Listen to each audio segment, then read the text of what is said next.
if you're in your 20s and you keep consistently seeing people and you like, oh my God, how are they doing all this? How are they affording all of this? Blah, blah, blah. And you're really confused and you're trying to figure it out. Is really one of two, maybe even three options. The first option is credit card debt. Maybe they swiping them cards. They swiping that card. They probably have $30,000 right now in credit card debt. But they're in Bora Bora. Absolutely. The second is rich parents. Don't ever underestimate the power of a rich parent. The third is they might be scamming. They might. Small might. And then the fourth, absolute and final, is that they're really just getting to the money. But that's very low on the total pole. It's probably credit card debt. No, yeah, totally. She was cunt. She was what? Why would you say that? Oh, what an no, awful thing to call a woman. It's a compliment. Here's your periodic update on the state of reproductive rights almost a year and a half since Roe was overturned. Numbers reflect that there has not been a significant decline in people seeking abortion care. Many Americans are just forced to travel for the procedure or even more tragically, to seek assistance outside of the medical industry. There have also been attempts to place restrictions on 𝗩𝗂𝗶𝗧liche, the medication that is used for medical abortions. It has been ruled in federal court that this pill should not be issued after 7 weeks, but a stay by the Supreme Court has temporarily blocked this decision. Infant mortality rates have seen an increase in states that have abortion bans in place. And as I've stressed many times, this disproportionately affects Black mothers and Black children because racism is overworked and underpaid. The bitch clocks in every day. To the same point, Latinas have also been significantly affected by the Dobbs decision. With almost 7 million Latinas within reproductive age living in the 26 states that have abortion bans in place, they actually represent the largest group of women of color who have been affected by this decision. And according to data, abuse involving reproductive coercion has doubled since Roe was overturned. 2024 will make a full 2 years since the Dobbs decision was handed down. And its effects are clear. A post-Roe society is one that is unsafe for women and other folk. I just don't enjoy your music. No. It's just No, not good. No. Really, in my opinion. No. It's not like good. No! You're wrong! You're wrong! It's mommy! It's my mama! She's a lyrical genius. Just say you don't get it. Just say it. Sure, all her songs are in a book. I love to read. I like to read. You hater. Hell will break.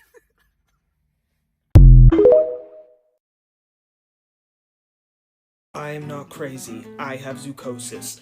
I am not crazy. I have 𝗧𝗂𝗧cie. It is not normal for my bare feet to have not touched the earth in many, many months. You are not crazy.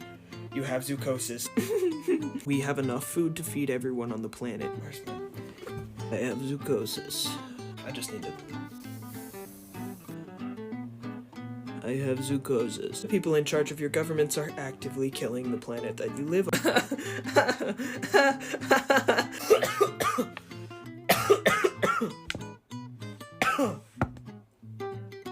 We should have enough doctors and hospitals for everybody, but education is paywalled so the people that want to do the job can't afford to even learn to do the job. You're a person.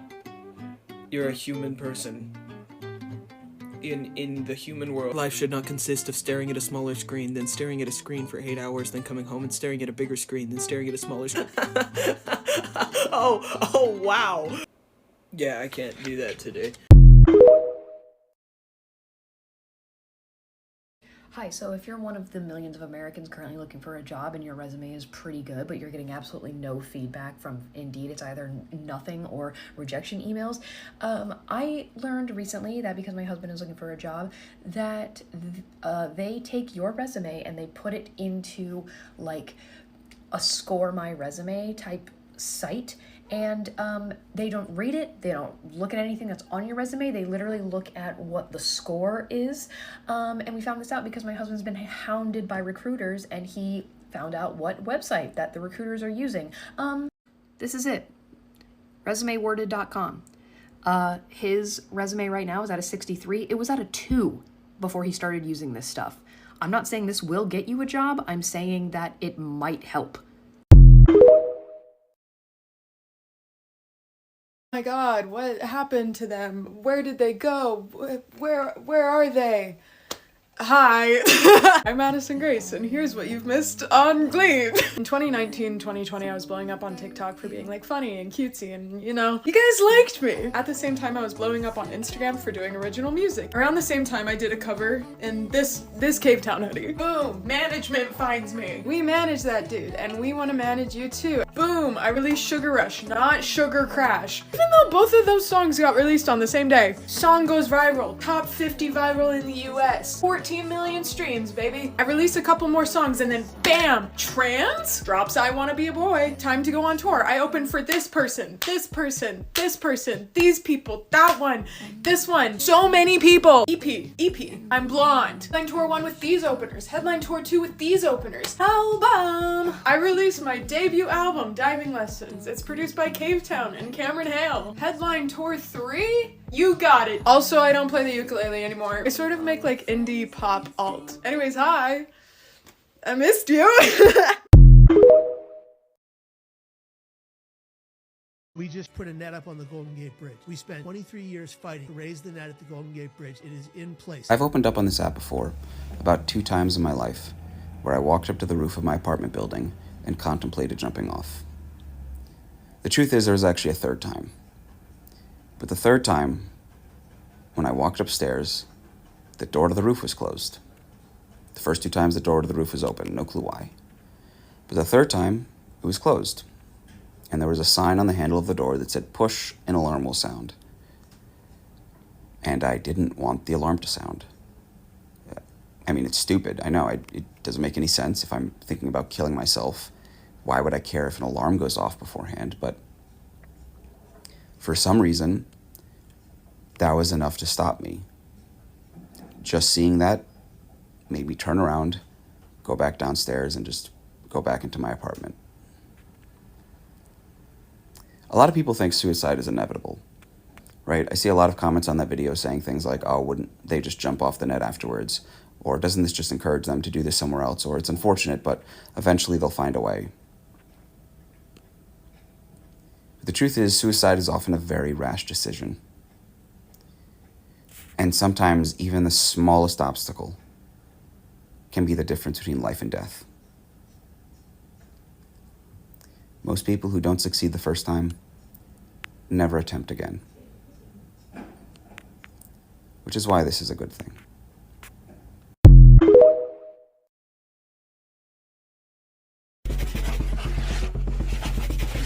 What the fuck is this kid doing? The voices! Whose goddamn white baby is this? Yeah, y'all are not gonna gaslight me about this ColourPop Twilight travesty. First things first, if you were lighter than my palm, sit this one out. This is how I know a lot of y'all are self-centered, and how I also know that color theory is whooping y'all ass. I personally love the colors. You would. You're the color of that wall. No one's gonna ask you what shoes you have on in your casket if you use this palette. Talking about it's just the first palette and it's supposed to be representative of Forks. Why does Forks need its own palette? And even if we were going to give it its own palette, where the fuck is the vibrancy? Where's the color? Bella spends the entire first book talking about it's too lush of a green. It's too many browns. It's such a contrast, such a stark difference from where she was living in Arizona. So do you want to try that again? Next, someone said including the Quileute tribe in the res would be tone deaf. Explain to me like I'm 5. To make y'all happy, let's put the lack of inclusivity to the side for a sec. This is a palette based on a book about vampires with an apple on the cover, and you don't have a single shade of red. Why? This palette has references to everything in the first book, not just the landscaping. In the same conversation that Edward says, say it out loud, he asks her, what do we eat? What do they eat? What color is it? It's red, is it not? So then why isn't it in the palette? Oh, okay. So like I said, y'all will not gaslight me. This is not a good palette. It's not inclusive. It's not even on theme. And yes, we should expect more from the companies we give our money to.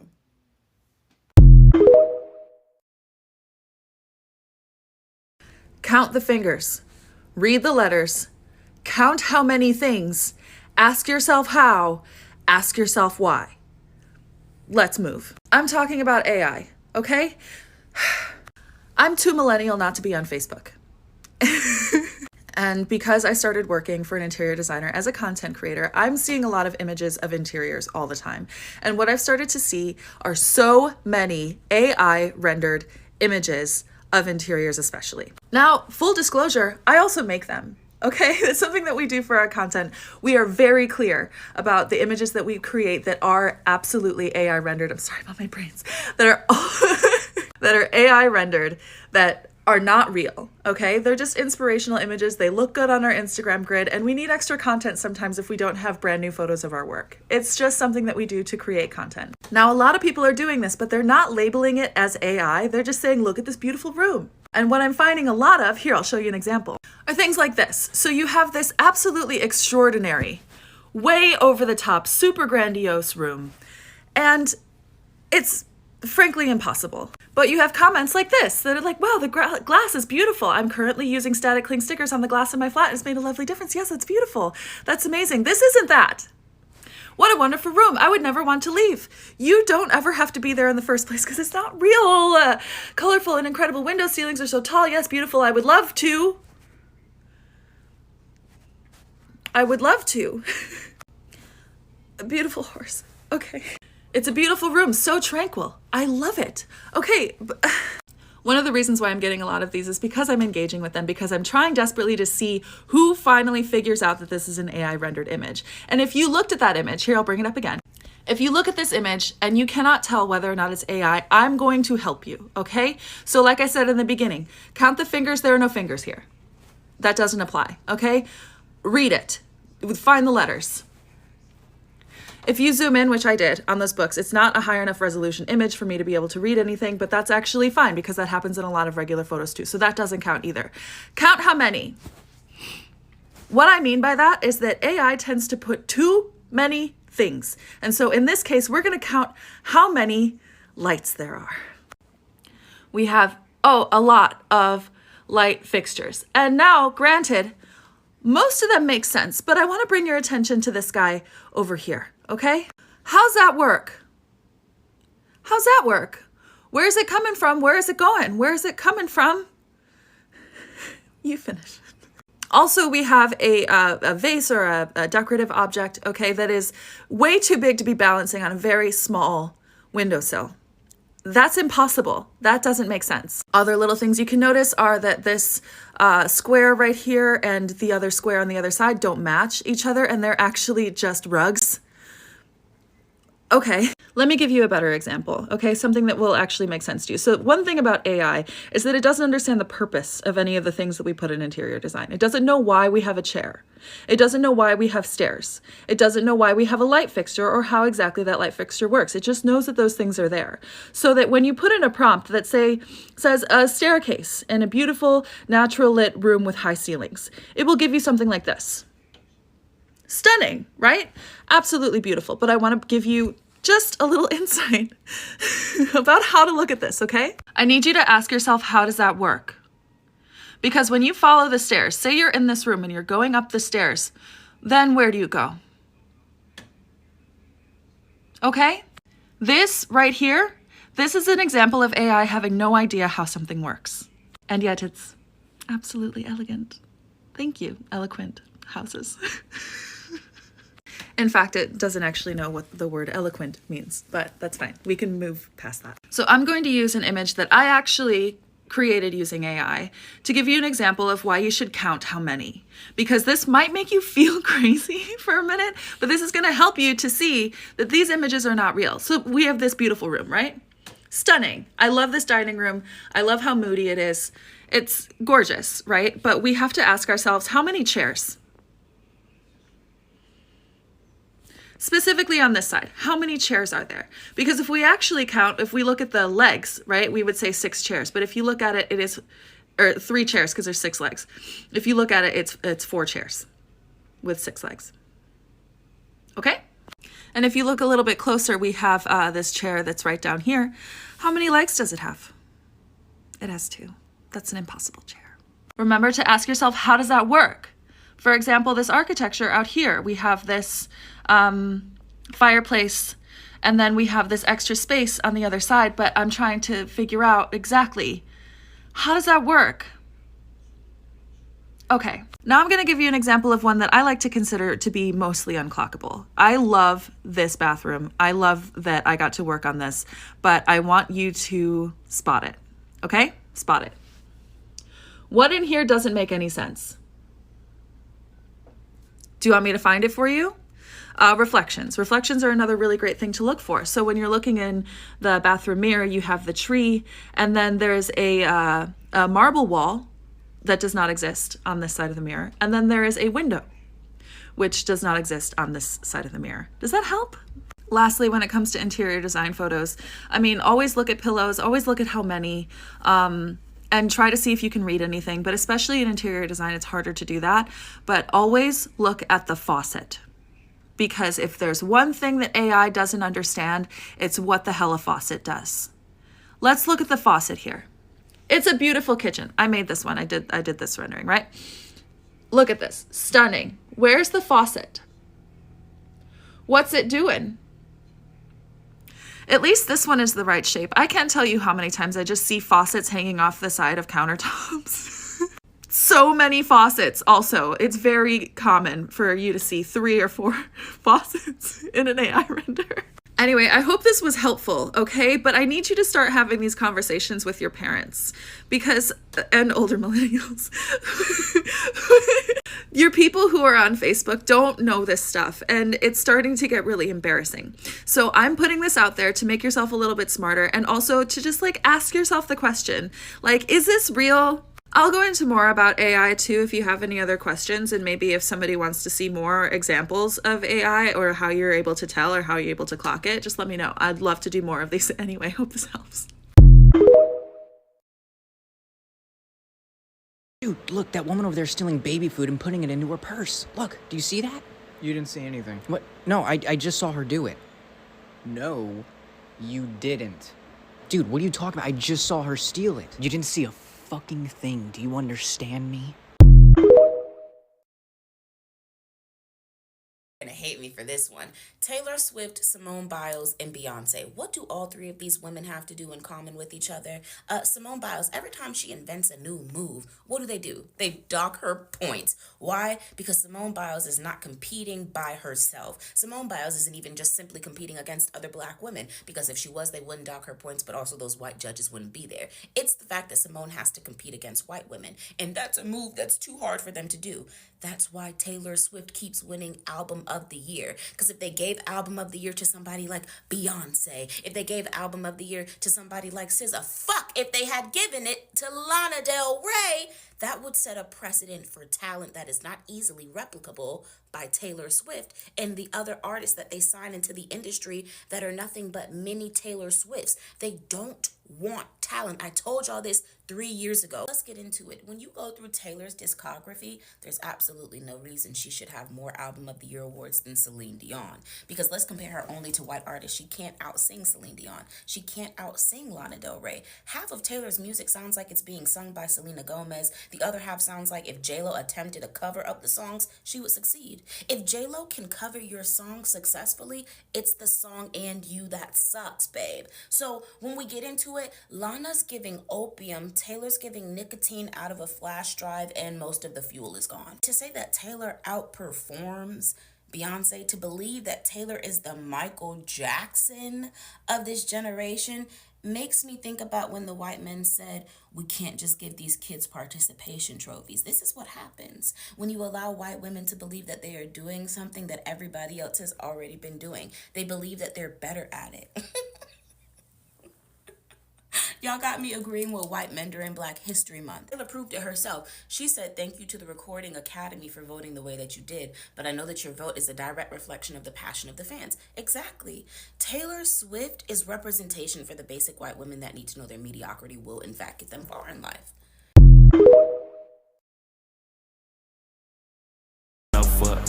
I say wherever I want, yeah. I do whatever I want. I counted up money for fun, you know.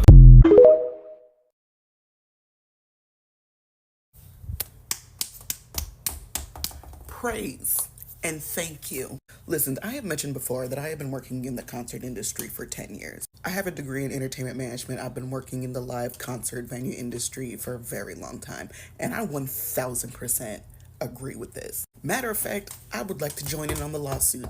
The number one people who should be allowed to sue these artists are venue workers. It's actually insane that artists are allowed to get away with doing bullshit like this. And Madonna's not the first person to do this kind of shit, and she won't be the last person. But it's time we start holding fucking artists accountable, because we are literally paying money to see these folks. None of these people would have careers if it wasn't for us buying their tickets and buying their albums. In this particular case, she was supposed to take the stage at 8 o'clock. It was advertised for 8 o'clock, door 7, show at 8. She did not come on until 10:45. That is nearly 3 hours. That is fucking ridiculous. And as a venue worker, it's incredibly frustrating for us too, because we don't have any control over that. We do not have any control over what the artist does or how disrespectful they are or what time they go on stage. We literally cannot control that. So we are sitting around just as annoyed as y'all, because we would also like to go home. I would also like to go to sleep. We also probably have to be back in their morning